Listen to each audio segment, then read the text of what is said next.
Bonjour, bienvenue à Québec Canada Rural.tv, cette nouvelle chaîne de télévision web qui va couvrir les événements qui se passent dans nos régions, partout au Québec et éventuellement au Canada, dans la francophonie bien entendu. Né d'une proximité avec LVA TV qui couvre ce qui se passe dans le monde de l'agriculture, on a décidé d'aller plus loin pour parler de ce qui se passe chez vous, dans vos municipalités.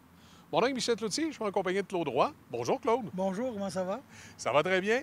Claude, tu vas également, toi, contribuer à travers différents reportages que tu as faits au cours des derniers mois, également à la co-animation avec moi, évidemment.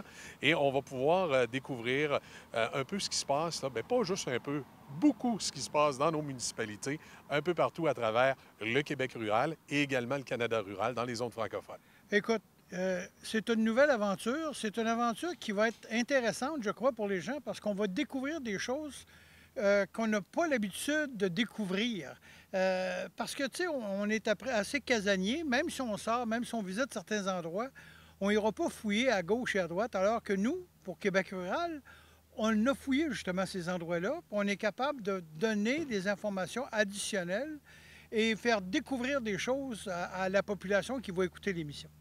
On s'est promené effectivement à travers les régions du Québec et on a fait ressortir des endroits qui sont pourtant bien installés, bien ancrés dans nos communautés, mais qui ne sont pas nécessairement connus de l'ensemble du Québec. Ça va être évidemment étonnant pour les auditeurs de pouvoir constater tout ce qu'on peut retrouver dans nos régions.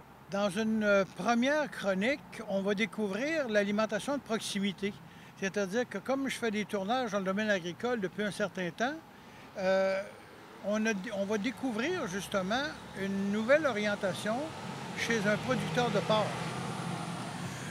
Bien, ce qu'il faut dire, c'est qu'au niveau de la pandémie qui est venue nous frapper là, dans la dernière année et l'autre d'avant, on a eu tout un changement qui s'est fait chez le consommateur, où maintenant, de plus en plus, la consommation de produits de proximité est en hausse. Les gens de la Gaspésie consomment plus en Gaspésie, les gens du Bas-Saint-Laurent consomment plus au Bas-Saint-Laurent, et même on pourrait y aller par MRC si on veut. Hein. On le voit dans Portneuf, on le voit dans Lobinière, on le voit également dans les MRC Mekinac, Deschenaux, l'ensemble des MRC du Québec. On remarque que la consommation locale est de plus en plus présente. On veut des produits de proximité. On le voit à travers les marchés publics qu'on a eus au courant de l'été. D'ailleurs, toi, tu vas nous faire découvrir une entreprise qui est une entreprise de proximité pour les gens du Kamouraska. Oui, absolument. Donc, moi, par les tournages, comme je mentionnais, les tournages au niveau du milieu agricole, les producteurs agricoles, maintenant, n'ont pas d'autre choix que de se tourner vers leur propre distribution alimentaire, c'est-à-dire produire la bête du début jusqu'à la fin et offrir aux consommateurs, offrir à la population le produit fini. Et c'est ce qu'on va découvrir dans un premier reportage avec un de nos collaborateurs, Stéphane Michaud, qui va nous faire découvrir un endroit extraordinaire dans Kamouraska. Ça s'appelle Oraille Kamouraska.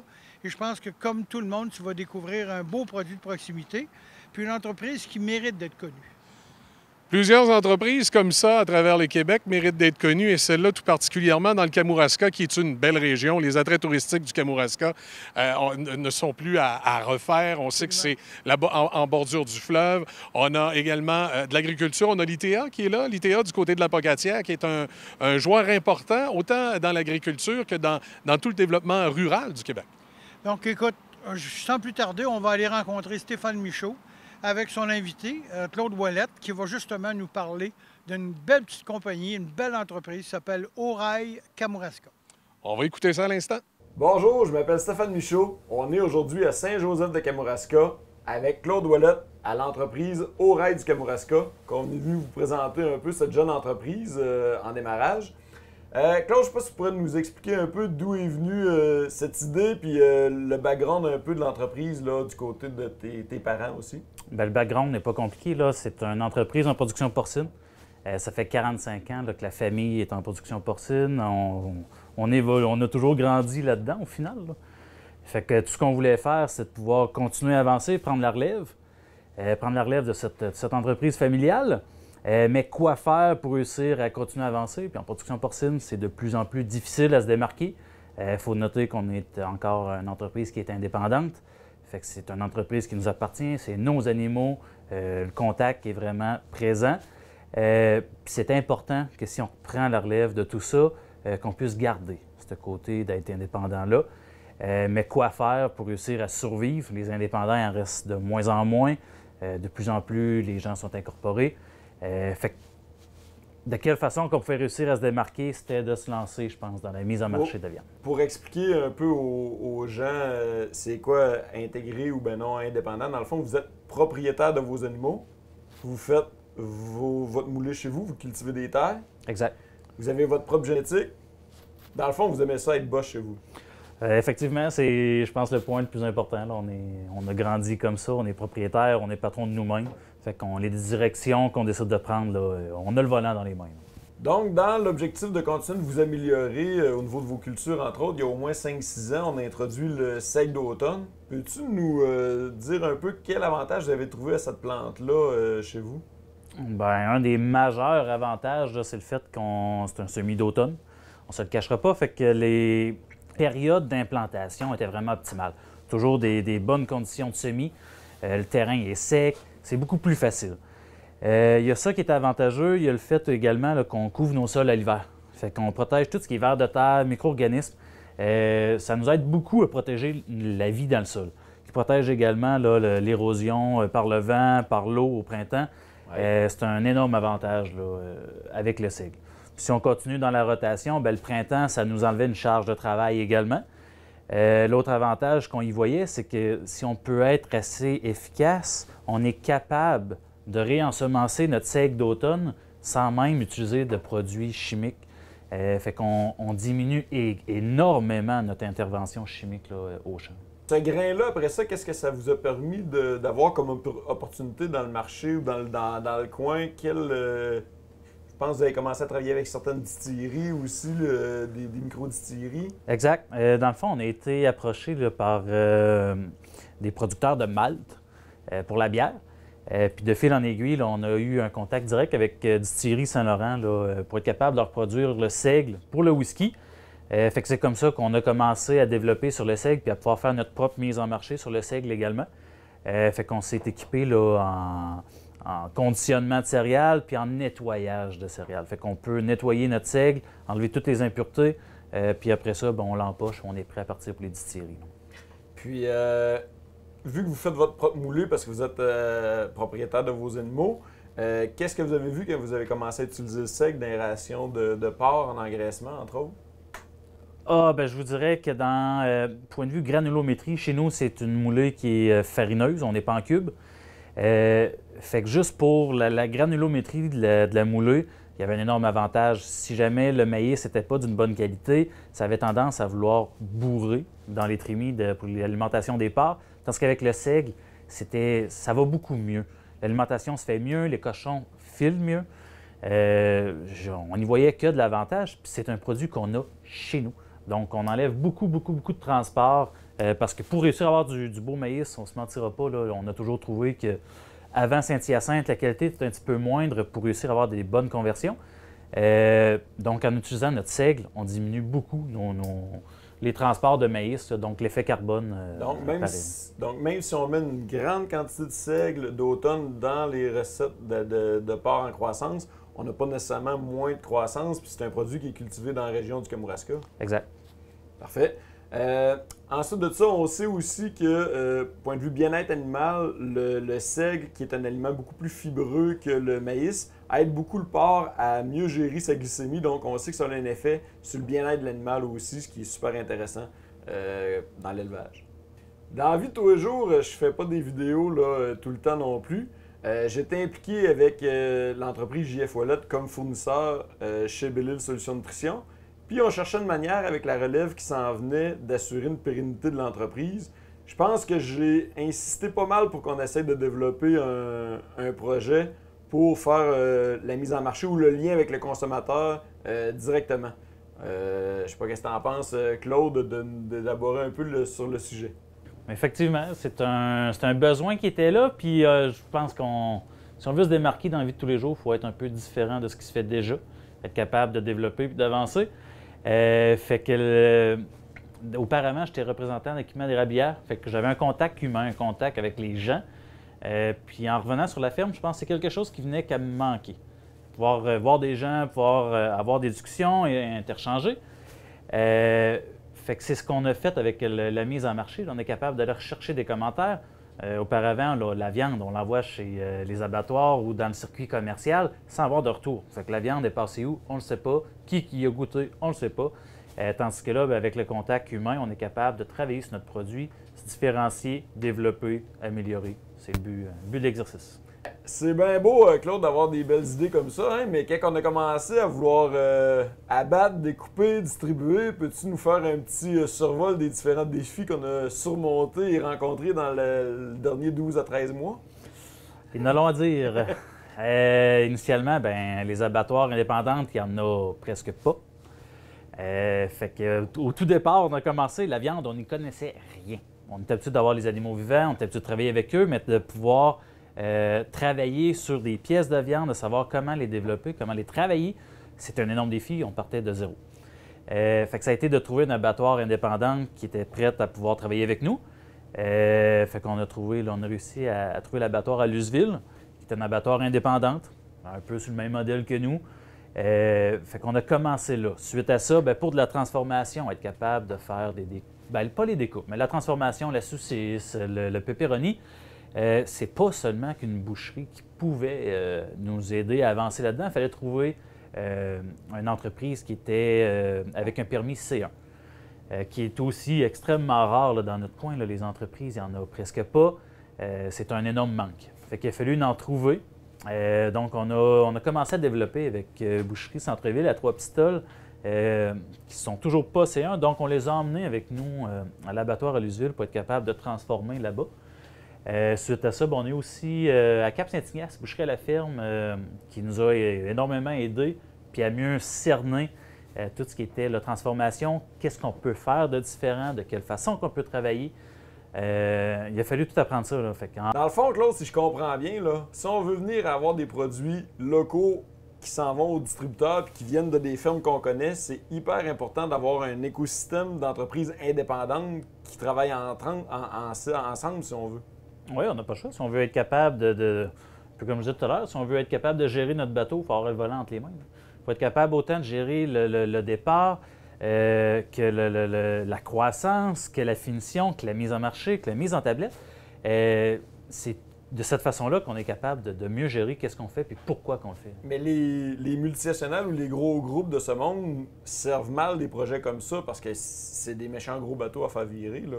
Oui, exactement. Et plus l'entreprise est grosse, plus long, plus qu'il y a de directives à prendre, des décisions importantes de groupe, tandis que chez nous, l'action est directe. S'il faut changer quelque chose, on le change immédiatement, puis on est capable de mieux naviguer. Dans le développement du projet, on a demandé l'aide d'une firme marketing qui nous a amené à faire des tests organoleptiques à l'Institut d'hôtellerie de Québec sur les différentes carcasses. Je ne sais pas, Claude, si tu pourrais nous expliquer un peu qu'est-ce que ça a donné comme résultat et comment ces tests ont été faits. Bien, c'est pas tant compliqué. Là, au départ, on a commencé avec un enclos là, spécifique au rail pour être capable de faire nos tests. Fait que cet enclos-là était nourri de la façon rail, était élevé de la façon rail. Fait qu'on a réussi à aller chercher un cochon de ce test-là avec un porc qui était de l'élevage traditionnel, comme qu'on faisait. Fait que c'était deux porcs-là qu'on se trouve avoir fait abattre et emmener avec nous pas à l'abattoir, mais à l'Institut. Exact. Fait que c'est deux porcs du même poids, identiques, dans le même élevage, la même ferme. Tout était pareil. Les porcs étaient identiques, sauf deux élevages bien différents, l'alimentation différente également. Fait que ces porcs-là, on les a emmenés là. Puis tout de suite, là, le prof en boucherie qui se trouve à avoir fait les tests a vu tout de suite la différence là, marquante. Là. Donc, Claude, serais-tu bon pour nous expliquer un peu, ça a été quoi les différences que les tests organoleptiques ont démontrées sur les deux carcasses qu'on avait montées? Bien, c'est tout de suite, on l'a vu juste par la teneur en gras. Au final, le persillage, le gras intermusculaire. Fait que le porc, tout de suite, le boucher, quand il l'a pris, le porc qui est au rail, il est resté droit. C'est un porc qui n'était pas mou, qui n'était pas flasque. Le gras était beaucoup plus blanc. Donc, un gras de qualité vraiment supérieure. Suite à ça, bien, le persillage, on l'a remarqué également là, dans les chines. On l'a remarqué dans la longe. On l'a vu qui était vraiment beaucoup plus présent. Puis la couleur de la viande était beaucoup plus rouge également. Fait que ce qui nous a aidé. Suite à ça, ben, on a eu le prof en cuisine qui se trouve avoir essayé là, de faire des tests de goût de nos porcs. Puis suite à ça, là, on a remarqué que le goût acide du porc un peu plus régulier avait été remplacé par un goût plus de noisette dans le porc au rail. Oui, puis dans le fond, c'est ce que le cuisinier nous expliquait, c'est qu'on a tendance à faire des sauces sucrées avec le porc pour combattre l'arrière-goût acide, qu'avec le porc au rail, on a beaucoup moins besoin de le faire parce qu'on a plus un arrière-goût noisette. Puis il y avait aussi moins d'écoulement de jus, donc ce qu'il nous dit, c'est que beaucoup plus facile de faire des belles cuissons parce qu'on n'a pas de jus qui vient caraméliser dans le fond de la poêle. On l'avait remarqué également là, avec la fesse, entre autres, là, que durant les tests, les deux fesses étaient restées sur le coin du comptoir. Là. Puis la fesse du porc standard, notre porc régulier, s'était mis à s'affaisser, puis à se transformer en ballon de football.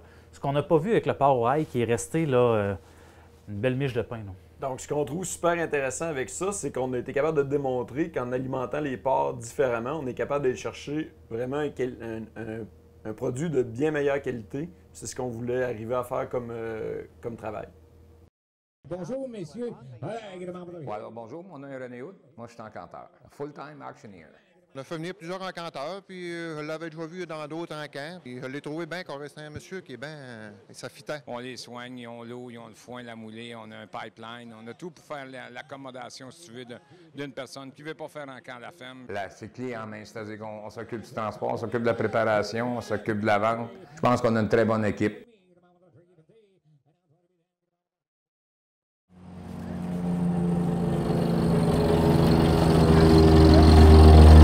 Aïe, aïe, aïe! C'est écœurant! Aïe, aïe, aïe! Puis le résultat, ça a quand même été impressionnant. Ça pousse assez vite. On le voit quasiment pousser à vue d'œil. Il m'avait promis 5 tonnes de matière sèche à l'hectare, puis on l'a fait à la première coupe.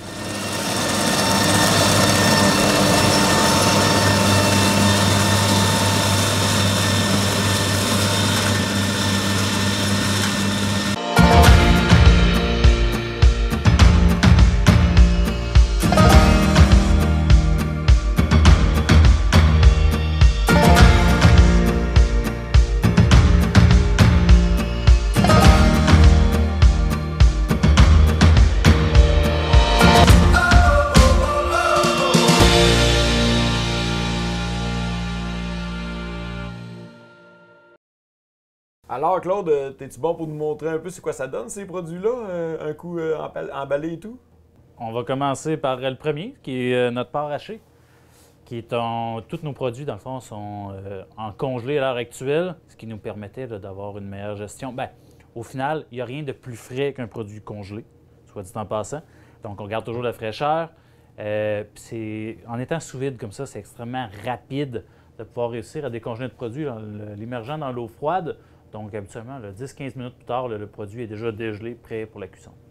Moi, je suis un grand utilisateur des produits au rail. Je vous dirais que ce qu'on vous a parlé tantôt d'un test organoleptique, le fait que la viande est plus persillée, ça nous amène beaucoup plus de tendreté et de saveur en même temps, ce qui est vraiment extraordinaire. Des burgers avec ce porc haché-là, c'est de toute beauté. On a également là, notre steak d'échine, qui est un steak qui se démarque vraiment beaucoup. Quand les gens me demandent un petit peu à quoi le comparer, j'ai toujours un peu de difficulté à répondre à la question parce que ça se compare à rien de ce que j'avais déjà connu auparavant. Beaucoup plus tendre, beaucoup plus juteux. Vous le voyez, là, c'est un steak qui est vraiment beaucoup persillé. On a un bon exemple de différenciation de produits, c'est que l'industrie a fait un porc pour les Asiatiques. On a 80% du porc au Québec qui est envoyé en Asie. Mais les Québécois, ce qu'on aime dans le porc, c'est d'avoir du persillage, c'est-à-dire tous les courants de gras au travers de la viande. Puis ça nous a permis de sortir cette découpe-là qui est vraiment excellente pour le barbecue en été avec des aigles. Dans le fond, ici, on a notre T-bone de porc qui se trouve être dans la longe là, avec une partie du filet mignon. Là. Ça doit être tendre, ça? C'est extrêmement tendre, puis il y a également une pièce à barbecue. Stéphane, sais-tu c'est quoi ma pièce de porc favorite? Ben non. C'est le tomahawk. Tomahawk là, sur un feu à l'extérieur, en finissant de le cuire sur la braise, c'est vraiment un régal. C'est juteux, c'est tendre. C'est, pour ma part, ma pièce favorite. Toi, Stéphane, de quelle façon tu le fais cuire, ton tomahawk? Moi, du porc frais comme ça, puis une belle pièce épaisse comme ça, j'aime ça, la finir rosée au centre. C'est de toute beauté. C'est vraiment, vraiment tendre. Claude, j'imagine que c'est possible d'avoir des demandes spéciales quand quelqu'un va avoir certaines pièces qu'on n'est pas capable de trouver en industrie ou dans les marchés normaux? Ah, ça, c'est officiel. On a, comme je disais tout à l'heure, on a le volant dans les mains. Fait que les gens qui ont des demandes spéciales, des découpes spéciales, on est capable de s'adapter, là. Autant que des pièces à méchoui, autant que pour des événementiels. On est capable de répondre à plusieurs demandes. Donc, quand on a commencé à faire la mise en marché, tu as sorti à un moment donné le principe des boîtes thématiques. Peux-tu nous mettre un peu d'informations autour de ce concept-là que je trouve pas mal intéressant? Bien, au final, les boîtes thématiques, là, c'était de réussir à faire connaître notre gamme de produits à plus petite échelle. Donc, on a sorti la boîte découverte qui avait un peu de tout, au final. Un petit peu de charcuterie, un petit peu de découpe. C'est un bel ensemble que c'est nos produits de tête, comme je pourrais appeler, que les gens réussissaient à découvrir. Donc, les gens venaient sur notre page Facebook, nous écrivaient des commentaires ou des messages, nous envoyaient leur adresse. Fait que suite à ça, nous, maintenant, là, à tous les jeudis, on se trouve à faire la livraison où on a des points, là, des points de chute que les gens peuvent aller récupérer là, leur boîte thématique. Fait qu'on a eu la découverte. Suite à ça, on a eu la festive dans le temps des fêtes qui est arrivée. On a eu la charcutière, qui était toutes nos charcuteries un peu mélangées que les gens pouvaient essayer également. Puis tout récemment, là, on a boîte barbecue, qui était notre boîte là, à barbecue, au final, là, toutes des pièces à griller. Puis également là, des nouveautés qu'on a, là, comme dans les saucisses également, qu'on a le tomahawk, qui est une nouveauté également là, des derniers temps. Présentement, tu livres sur un territoire qui s'étend de où à où? On s'amuse à l'heure actuelle, je vous dirais, de Montjoly, qui est vraiment tout à côté de où les animaux se font abattre. Donc, de Montjoly à aller à Cap-Saint-Ignace, Montmagny, là, on est pas mal dans notre secteur à l'heure actuelle. Du bord du fleuve à aller jusqu'aux lignes, là, fait que le Témis également est inclus. Mais ça, c'est parce qu'on était dans la première année, mais j'imagine que demain matin, un distributeur de la région de Québec, qui a plusieurs points de vente, qui serait intéressé à avoir vos produits, il n'y a pas de problème de s'entendre puis de rentrer en dehors de ce territoire-là. Bien, dans le fond, pour le moment, là, on est un petit peu plus dans notre secteur à nous, fait qu'on veut développer. Puis encore, à l'heure actuelle, on est un petit peu en rodage, en apprentissage encore, à mieux cerner là, les besoins en épicerie, les besoins des gens. Mais on est prêt là, à se lancer, à faire notre tournée d'épicerie et à se développer. Fait qu'un pas à la fois, là, on a agrandi tranquillement, pas vite. Puis on continue à avancer de cette façon-là. Mais pour résumer, Claude, si je veux acheter de tes produits, c'est où que je vais, comment ça fonctionne, de quelle manière qu'on peut se les procurer? Bien, si on commence au tout début, là, on peut y aller avec des demi-parts ou des parts entiers.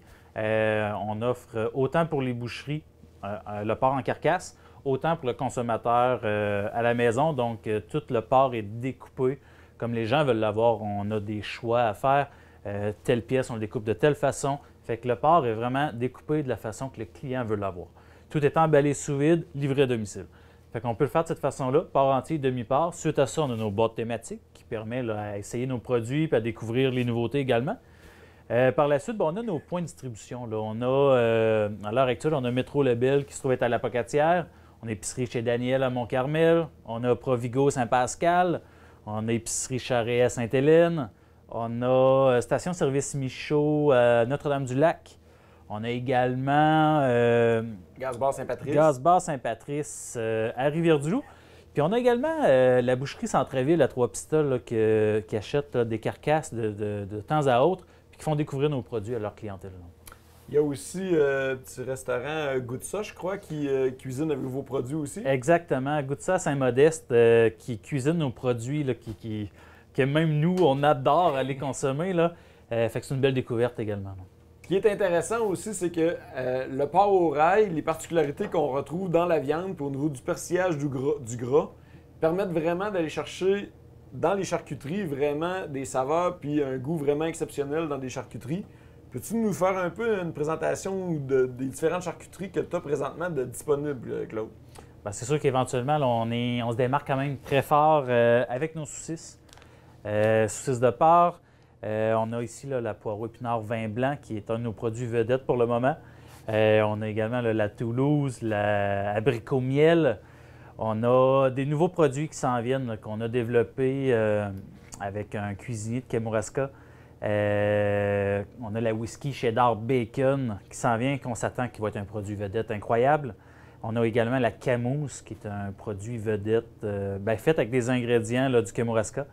On se développe à plein de ce côté-là, puis on travaille avec une viande de qualité supérieure. Fait qu'on ne travaille pas nécessairement juste avec de la trim, on travaille avec des pièces de viande de qualité. pour mettre dans nos saucisses. Au niveau du bacon, entre autres, là, on a un gras qui fond pas. Dans le fond, quand on fait cuire le bacon, on se ramasse pas avec tout le fond de la poêle là, en gras. Ça reste vraiment là, texture viande et c'est vraiment de toute beauté. Exact. On a autant le bacon, on a de la pépérette, on a notre pepperoni, on a le jerky pour les amateurs qu'on nous a donné à quelques reprises la note de 12 sur 10, fait qu'on en est très fiers. On a également développé de la petite saucisse hot dog pour les gens, là, pour les campings en été. On a également là, notre super jambon pique-nique qui a été rendu extrêmement difficile à trouver là, sur les marchés en épicerie, qu'on a remis d'avant. Fait que le jambon pique-nique avec l'os, un jambon qui est pris dans l'épaule. On a nos jambons là, pris dans la pointe de fesse. Faut pas oublier aussi, Claude, tu as aussi le smoke meat et la viande à fondue qui sont vraiment succulents. Tu es aussi présent dans les marchés publics, je crois? Oui, effectivement. On se promène beaucoup là, dans le fond. Nos samedis, on a une grande partie de nos samedis qu'on les fait au marché public à Rimouski. Donc, on est présent dans ce secteur-là. D'autres fins de semaine, d'autres samedis, on sera du côté de Rivière-du-Loup, au marché La Fontaine. Puis nos dimanches, là, on est à Saint-Pascal, au marché public de la ville. Puis également, là, on a notre page Facebook, là, afin de réussir à retrouver nos produits ou à rentrer en communication avec nous. Vous pouvez nous écrire sur Messenger ou toutes les informations sont là. Si jamais c'est quelque chose qui pourrait vous intéresser. La page Facebook, c'est Au Rail du Kamouraska. Et voilà. Ben, je vous souhaite vraiment beaucoup de succès dans le développement de cette entreprise. Merci beaucoup, Claude, pour cette belle entrevue. Merci, Stéphane. L'encanteur René Hood peut vous aider grandement à obtenir le juste prix, que ce soit pour un troupeau de vaches laitières et ou pour la marchandise de ferme à vendre. Le travail d'une vie vaut la peine d'être confié à une équipe de professionnels. L'encanteur René Hood et son équipe de professionnels pour obtenir le bon prix dans un encan. Visitez encanhood.com. Toute l'équipe de Belle-Île, Solutions Nutrition, est fière de vous présenter cette émission. Chez Belle-Île, on met en valeur les ressources de la ferme pour soigner les animaux d'élevage. On appelle cela l'autonomie alimentaire à la ferme. Nourrir l'autosuffisance. Voilà comment nos conseillers vous aident chaque jour. Belle-Île, Solutions Nutrition. On nourrit ce que vous mangez.